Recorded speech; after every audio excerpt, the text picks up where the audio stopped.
সুন্দৰ এছে ফুলাৰ মন্ত্ৰ অহোৰত্ব মাতে, সেয়েহে আজি ইমান ফুল প্ৰভাতে প্ৰভাতে।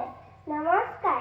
উত্তৰ পশ্চিম যোৰহাট আঞ্চলিক মইনা পাৰিজাত আৰু সেউজীপাৰ মইনা পাৰিজাতৰ বিষয়ববীয়াসকল আৰু লগতে থকা মইনাসকল, আজি সকলোলৈকে সেৱা জনাইছোঁ।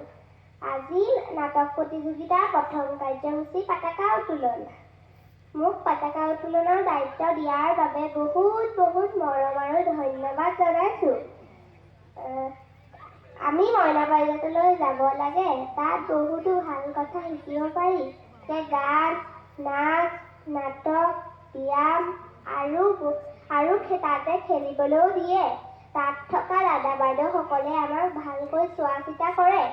সেইকাৰণে আমি কওঁ, আমি পোহৰ বিচাৰি যাওঁ। কিহৰ পোহৰ? জ্ঞানৰ পোহৰ। সেউজীপাৰ মইনা পাৰিজাত দীৰ্ঘজীৱী হওক। উত্তৰ পশ্চিম যোৰহাট আঞ্চলিক মইনা পাৰিজাত দীৰ্ঘজীৱী হওক। সদৌ অসম মইনা পাৰিজাত দীৰ্ঘজীৱী হওক।